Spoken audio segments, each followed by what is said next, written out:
Bharat hospital का मकसद आपकी सेहत। मल्टी स्पेशलिटी और नर्सिंग होम चौबत में कहाँ मिलेगा? भारत मेडिकल पर मिलेगा। भारत मेडिकल पर सब मिलता है। सोने के मशहूर व मारूफ ताजिर सैयद मोहसिन सुनार के यहाँ शादी ब्याह और दीगर तकारीब के लिए सोने के जेवरात जैसे अरबी डिजाइन के लॉन्ग हार, नेकलेस, गलसर, रानी हार वो दीगर दस्तियाब है। हजरत पीरपुरा नगर नांदेड़।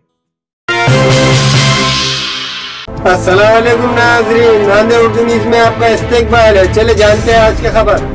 वार्ड नंबर 12 के अब्दुल सत्तार और यूथ कांग्रेस के जुनूब सदर अब्दुल गफ्फार ने राफेल घोटाले के खिलाफ किए गए महामोर्चे में बढ़ चढ़कर हिस्सा लिया।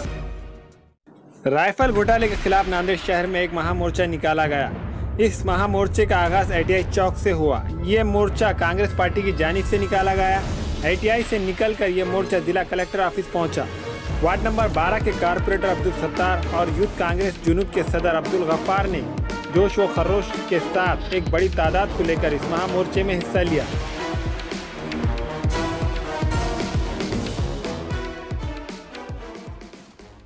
कराराच्या विरोधात ऑल इंडिया काँग्रेस कमिटीच्या आमचे नेते अध्यक्ष राहुलजी गांधी यांच्या आदेशानुसार नांदेडची जनता, नांदेडचे काँग्रेसचे कार्यकर्ते आज रस्त्यावर आलेत। जवळजवळ 20-25 हजार त्यांचा मोर्चा आज आम्ही कलेक्टर ऑफिसला घेऊन आलेलो आहोत अतिशय शांततेच्या पद्धतीने। आणि एक निवेदन आम्ही कलेक्टरांना दिलेलं आहे की राफेल घोटाळ्यामध्ये या BJP सरकारने हात आणि तोंड काळं केलेलं आहे, याची चौकशी व्हावी।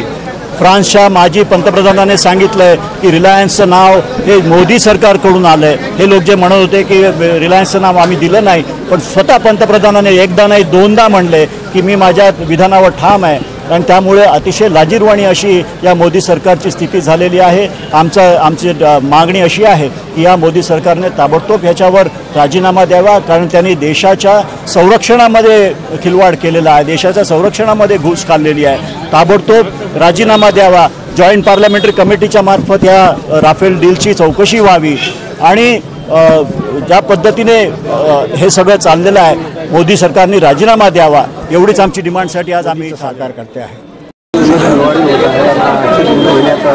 पेट्रोल डिझेलची दरवाढ हे म्हणजे आता दर दिवसाला पैसे वाढत आहेत। तुम्हाला माहिती आहे गेल्या महिन्याभरातच 5 रुपये 25 पैसे पेट्रोलमध्ये वाढलेले आहे। हे आता सरकार एवढं कोरडं झालेलं आहे की यांना कितीही कोणी काही बोललं तरीसुद्धा ते आता कमी करायला तयार नाही।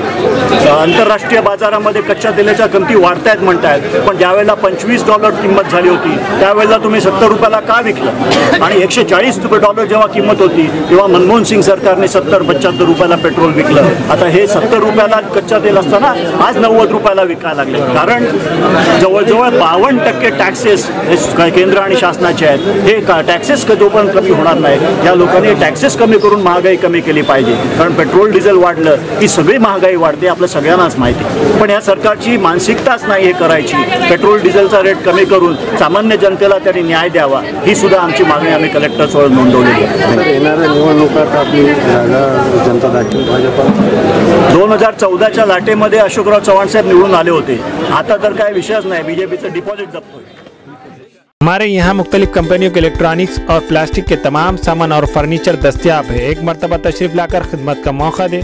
Proprietor Hafiz Madarullah Baig, Azhar Baig, Albarkaat home appliances, furniture and electronics, टायरबोर्ड, Deglur Naka, Nanded. Nanded Urdu news YouTube channel को सब्सक्राइब जरूर करें और बेल आइकन को क्लिक करें। बेल आइकन को क्लिक करने से होगा ये कि आपको लेटेस्ट न्यूज़ अपडेट की नोटिफिकेशन मिलती रहती है, तो सब्सक्राइब करना ना भूलें।